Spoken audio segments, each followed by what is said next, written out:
everybody. Welcome to, Felicitations Book Club with Bonnie Burton. You definitely are not experiencing deja vu due to massive technical errors where I could not get Bonnie's equipment to work, but now it's working perfectly. So I really regret purchasing a year subscription on the brand new place that I was trying to get to work and is not going to work forever. So let's just stick with our methodology, and I will be competent and upload the book club to the podcast in a timely fashion. How is everybody?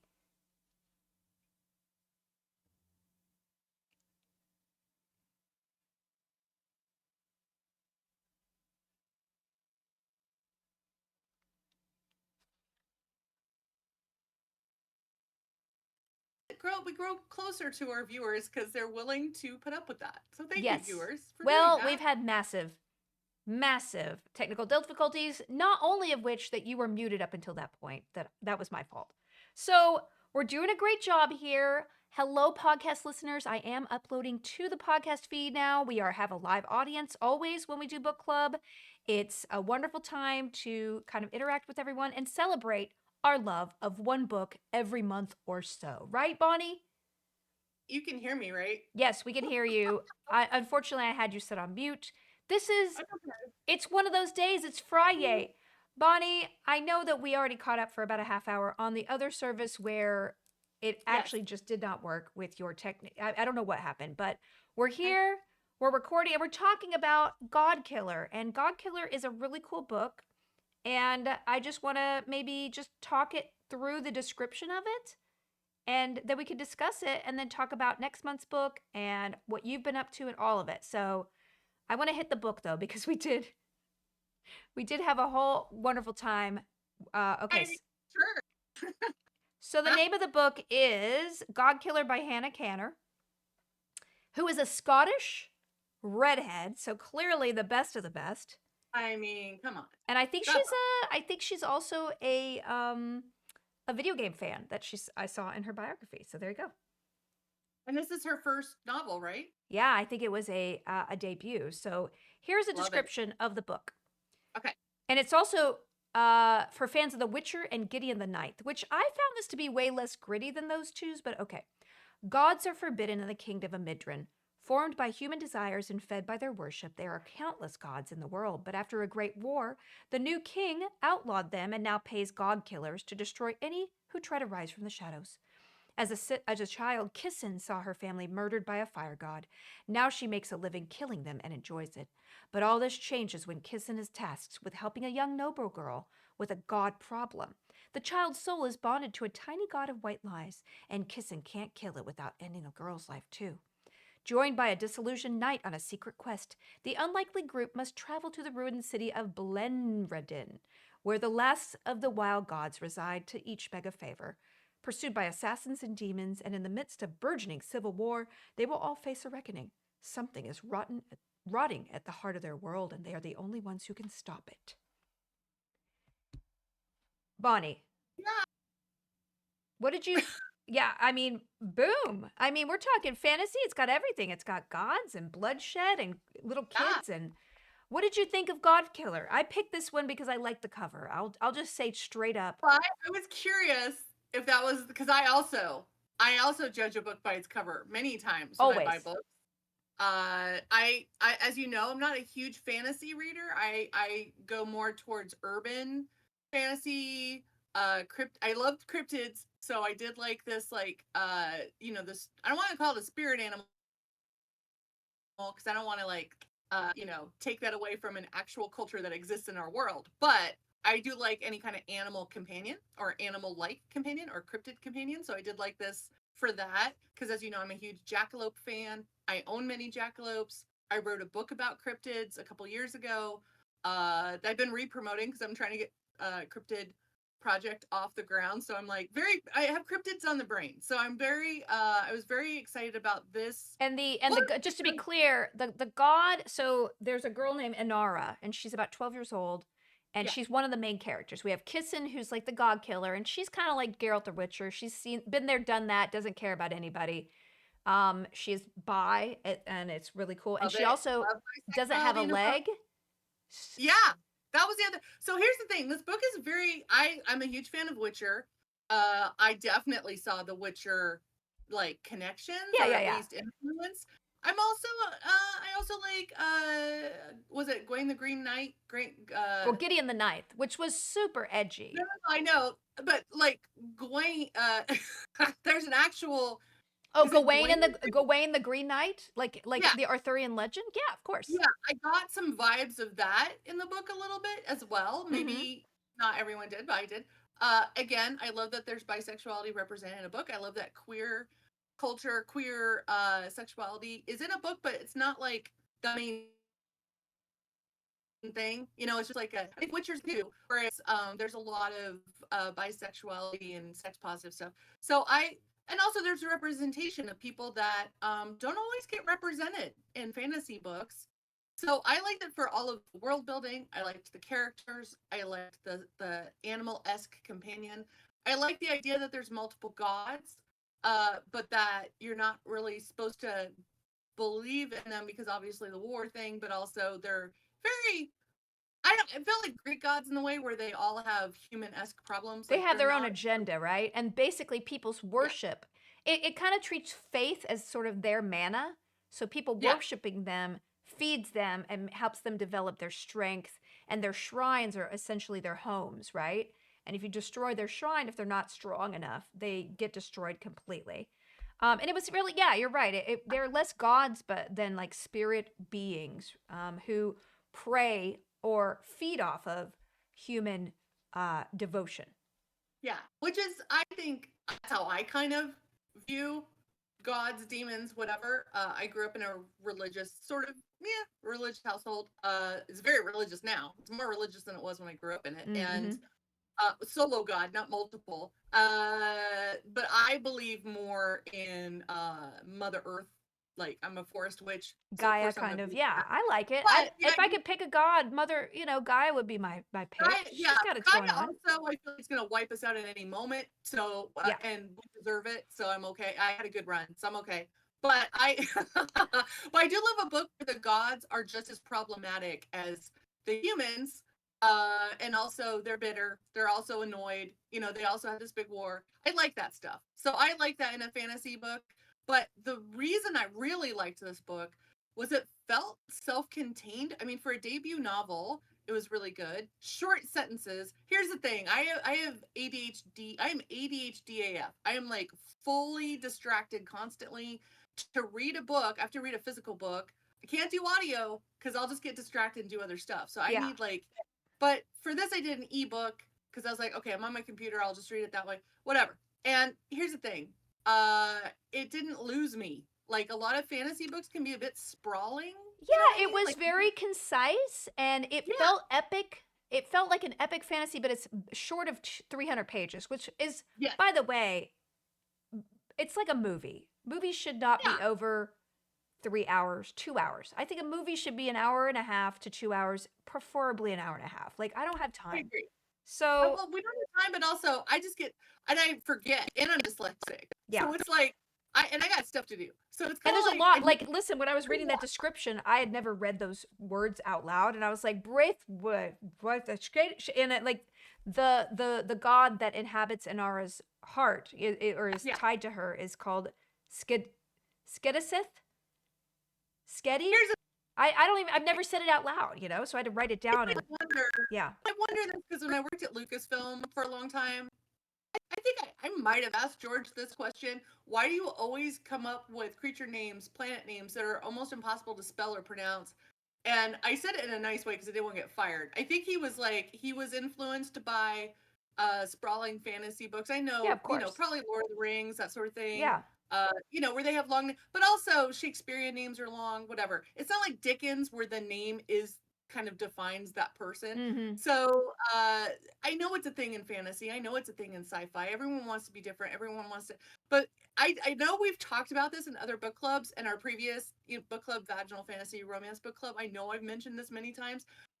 When I write books, it's gonna be Frank, Helen, Well, that's Eric. what's funny about Lit RPG. The leads are always like Derek, you know? Yeah. It's always Maybe like maybe Wendy, I'll get a Derek, little. John, just the Yeah, Jared. I might get a little lyrical, but I'm not gonna have something with 12 Ks in it. I'm not gonna have anything that has umlauts and a lot of silent vowels. Like, I love that. You got because to write what you write. Although I do love a good flowery fantasy novel, and that's why this one kind of, I think, walked the line of being super epic fantasy and feel, but lighter weight, so that you could kind of sink your teeth in it. And the wonderful part of this, Bonnie, is that the cliffhanger is very upsetting. One of the major characters seems like they oh passed yeah, away. spoiler alert. Spoiler Yeah. alert, one of the main characters. And then, thank God, they gave a sample chapter at the end revealing that was not the case. I love it when books do that, by the way, because Yeah. that's gonna hook me into that. Because I do like book series. So, like, even though I'm more of urban fantasy and horror fan, I like, I'm still reading. I think I'm on book 3 of Clowns in the Cornfield, like that. The one I made you read. There's like more, but like Legends and Lattes. Has it? Well, continues listen, on. Lit RPG is the king of sequels. I mean, I got like 13 books in, and I'm like, where's the next one? Why aren't they out already? Like, it is just fast food once literature, and I love it. That's why I read most of it. Once I'm in, I'm in. So I like it when authors and publishers are like, hey, here's the sample chapter, here's the first chapter of the next book. Because then it's like, it's like drug rules, right? Yeah. Like, your first is free, and then once you're hooked, you're hooked. But not fentanyl. There's no fentanyl in this book. Like, I felt like this. I'm using horrible analogies. I like this book because today is a mess. Okay, let's just establish it. If this gets uploaded, God bless me and everybody around me. I mean, our viewers deserve lots of medals for just putting up with all of this, and just me in general. But I just love this book because I could remember it. I didn't have to reread things. I was involved in the plot. I was involved with the characters. Yeah, there's some problematic stuff, but this is a pretty good book for a debut author. I mean, I liked it. I want to keep reading the series. I like the fact that it was inclusive. It had queer representation. It had a lot of things where you're like, oh, wow, this is the modern sort of morality that we want to. But it didn't call attention to itself like, oh, somebody told them to put this kind of person, or someone told them to give a nod to this. We have, like we said, we had the grizzled Kissen, who is the person whose family got killed early on, and now she's a god killer, very edgy, bisexual. She's into everybody, very sardonic, and does not want to take on this girl, Inara, who basically is a mystery. And there's a lot of mysteries we do not solve around this girl's identity and her mother and why she has this god attached to her heart. All this stuff is very interesting and some intrigue that we'll have to learn about in the next book. And then we have Elagast, who is basically the BFF of the king who has banned the gods, and he has PTSD. And it's very, I mean, I have to say that the way that he was portrayed about trying to overcome his mental illness is very touching and very, I just really felt close to him as a character. And the three of them sort of form this family over the book that I really want to see more of. And so that's why when one of them is in peril at the end, you're like, no, I want to see how this works together. Stop it. So it is very good. I was really invested in the characters in a way that was really, I can't wait to read the next one. I mean, also, I want to stop. I want to stop. There's a comment in chat. I usually don't like to do that. Oh God. Oh no. A new person, first time chatter, no sub. Are you ladies managers at Hot Topic or something? I'm kind of confused about what I'm watching. Now, could anybody about me? I don't understand the Hot Topic. Is it that I have a Mario? My decor, because I have skeletons in the back. This is, by the way, this is called COVID roommates. Yeah. Because I live alone, and I have to have some human-like bodies. I also have a ventriloquist dummy that may or may not be possessed back there. This is not Hot Topic. This is probably Home Goods. But you know what? You can curate Hot Topic anywhere you go, Bonnie. You know what I'm saying? Here's the thing. Someone made a comment that said Hot Topics was better in the 90s. There was no Hot Topic in the 90s. So, I'm an older goth, and I can tell you right now, there was none.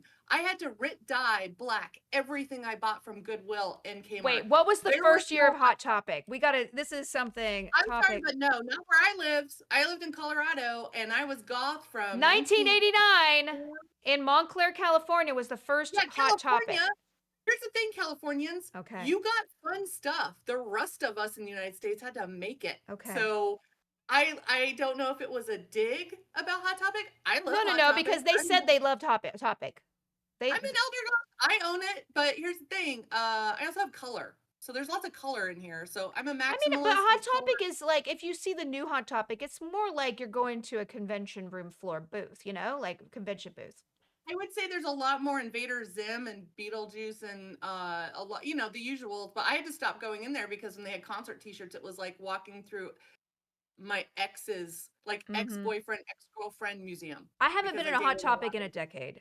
I really just want to. I bet I do like whenever I see somebody and I'm like, hey, where'd you get that shirt? Hot Topic. Yeah, Hot Topic is great, but also I shop at other goth stores like Killstar and Dolls. By the way, I don't know why this turned into goth talk all of a sudden, but yeah, Dolls Kill, is that the one? Dolls Kill, that place. That's like.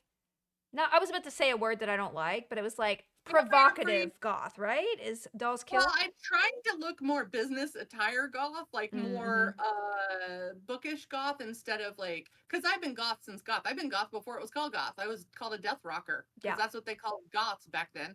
And also, if you go to my social media, you'll probably, especially Instagram, I have a whole highlights folder called goth where you can see all the goth Listen, versions of. you you don't question Bonnie on goth, okay? I've never been Really, goth. like, Well, I was I goth just for like looked 2 years at and as a realized, teenager. I really liked Black Crushed Velvet, but that was the extent to oh, it. I love crushed velvet. And also, Yeah. I didn't mean to turn this into goth TED talk, but I That's was, yeah. okay. It's but anyway, yeah, goth business as usual. This book, back to the book. God God, Killer. Okay.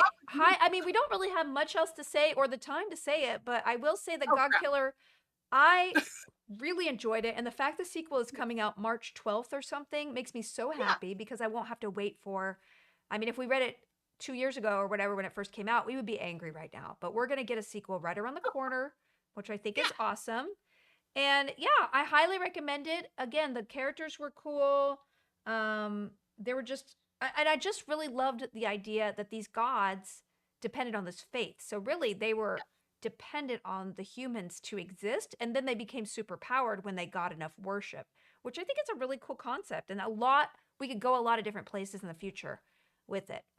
Uh, I think there's also, you know, actual religions and mythology mhm. that feeds off of this idea that gods can only exist if people believe in them. True, I know yeah. that's a thing in creepypasta too, that, you know, Slender Man only exists Mhm. depending on how many people believe in him and that sort of thing. And it's a horror trope for sure with demons. Mhm. But here's the thing. I just like this because it felt like a good adventure book.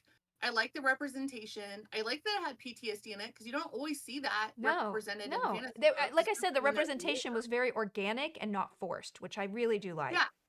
And as a bisexual, I love to see bisexual in anything because I just Yeah. want that as normalized as possible. But at the same time, you know, they have other stuff in there that's not tokenism. It feels like they're Yes. not just checking boxes. It's not like an AI checklist. It's actually, Yeah. it means something Yeah, in I the liked story. it. And And if it felt, you, I've been reading a lot of like really gritty, big fantasy with like Joe Abercrombie, who I love, but I think I kind of got saturated on the gritty, dark, grim fantasy. And mhm, having this yeah, be something about character, people liking each other, stakes, and caring, and it didn't feel immature. It just felt like a different twist where it's about more the characters and their journey together and how they grow together as a family. So yeah, highly and recommend it. the animal companion's great. I have a quick question for you. What would be your animal god companion creature? What would Oh that look like wow. for you? Well, I'm a prey animal myself, so I want a predator to be able to protect me. I really Okay. like a wolf. I really like a Mhm. wolf. I mean, cats are just I couldn't trust a jaguar, you know? So, Yeah, I mean, I'm there with you. I'm pro wolf. I grew up with a wolf hybrid. We had a wolf hybrid oh dog when I wow. was in high school in Colorado when they were, I guess, legal. Uh, and also, I just like dogs. I had a dog for 17 years, I know, Sophie. Sophie was my like god dog companion. Mhm. But I do like a jackalope, and I do like that it's a jackalope kind of creature, sort of. Yeah, and I don't Sketty know. I feel like was a jackalope, I really like that choice. I would love to see some fan art set in God Killer. Not only because the cover art really just defines the book so well, but that style is so pretty. I'd love to see some more of that. totally. Okay, so you picked the book for next. I want to hear Oh two yeah. things from you before we wrap up. Guys, this is a short podcast again because we had so many tech issues, but we are back. We're back on the podcast feed. We're back for our monthly-ish hangouts. What are we reading next, Bonnie? So next is Maria Bamford's book, Sure, I'll Join Your Cult. Mm-hmm. It's she is a really great comedian. She's one of my favorite comedians. But she also had a TV show for a while, and she does a lot of stand-up that is kind of talks about mental health challenges, but also addiction. So it's a memoir of mental illness and the quest to belong anywhere. And it's a lot about like her going to like self-help group club, like self-help, different anonymous, whether it's Alcohol Anonymous or sex addiction stuff or whatever. And I just like how she normalizes it, but also there's a sense of humor to it. So she's not mocking it, but for any of you, like I will be totally transparent. I'm in Overeaters Anonymous, and I have had eating disorders my whole life. So this book was recommended to me actually by my sponsor. So I was like, yeah, I'll read it. And it really it's uplifting, but it's also very real. And it's not depressing. I didn't think it was too depressing. Yeah, I mean, it. is this about I'm excited because I know she disappeared from Hollywood for like 5 years. She just kind of just disappeared. Yeah, she's also one of those people. I think she was on the JoCo cruise when I was on it. I don't know, but all I know is that she is one of the most genuinely funny, but also interesting people. And I've seen her on a lot of other comedians' podcasts. So I don't know. I really like her a lot. So I think that people will get something from it. It's also kind of nice to read something nonfiction as like a palate cleanser. I know. We always are. My next one after this is a very thick sci-fi, guys. So we are unpredictable in every way. And the Maria Bamford's going to be great. Yeah, we'll be able to get through it and read it in March. So pick it up from your local library or in person, hopefully your brick and mortar store or bookshop.org. And that'll be it. Now, Bonnie, I want you to plug your game because you're wonderful about your game, and this is going to be going up on the podcast feed. It is called Murders. It's called it's a Magic the Gathering game in the Magic the Gathering world. It's called Murders at Karloff Manor: The Case of the Three-Blade Knife. And so it's in the Karloff Murders at Karloff Manor world. But has nothing to do with Magic the Gathering cards, right? It's just in their world. Like this, you can kind of see the stuff that's in it. This is an interactive badge that you can wear, but it has AR stuff to it. Cool. It's really cool. And then you can see some of the contents.